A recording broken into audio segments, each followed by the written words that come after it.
আমাদের দাবিসমূহ হলো আগামী 18 জুলাই ইসলামী ছাত্র আন্দোলন বাংলাদেশ দেশব্যাপী জুলাই জাগরণ ও স্বৈরাচার প্রতিরোধ দিবস হিসেবে পালন করবে।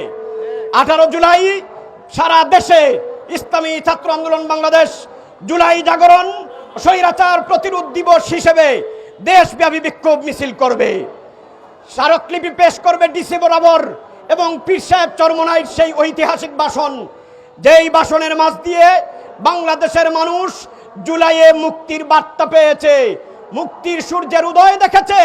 সেই ভাষণ উন্মুক্ত স্থানে ইসলামী ছাত্র আন্দোলন বাংলাদেশের জনশক্তিরা প্রদর্শনী করবে এবং আমরা সেই সাথে দাবি জানাচ্ছি, 1 নম্বর, দেশব্যাপী চলমান খুন ধর্ষণ ও চাঁদাবাজি প্রতিরোধে কার্যকর ব্যবস্থা গ্রহণ করতে হবে।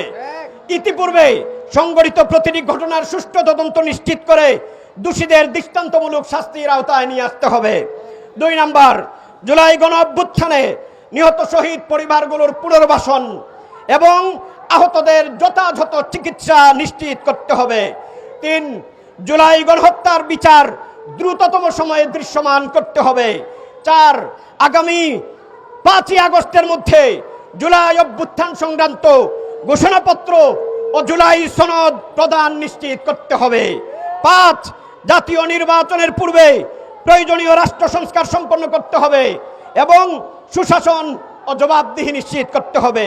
6, জাতীয় সংসদ নির্বাচনকে সুষ্ঠু নিরপেক্ষ অংশগ্রহণমূলক করতে সংখ্যানুপাতিক পদ্ধতির নির্বাচন ব্যবস্থার প্রবর্তন করতে হবে। 7, জুলাই গণ অভ্যুত্থানের শহীদদের স্মরণে ও স্মৃতি সংরক্ষণে জেলার শহরের গুরুত্বপূর্ণ সড়ক অবকাঠামোর নাম জুলাই শহীদদের নামে নামকরণ করতে হবে।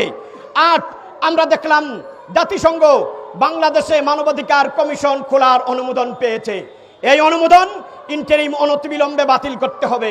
আমরা দেখলাম ইসলামী আন্দোলন বাংলাদেশের কেন্দ্রীয় সদস্য জাতীয় উলামা মাশায়েখ আইম্মা পরিষদের কেন্দ্রীয় সাধারণ সম্পাদক মুফতি রেজাউল করিম আবরারের নামে মিথ্যা মামলা দেয়া হয়েছে, অনতিবিলম্বে এই মিথ্যা মামলা বাতিল করতে হবে।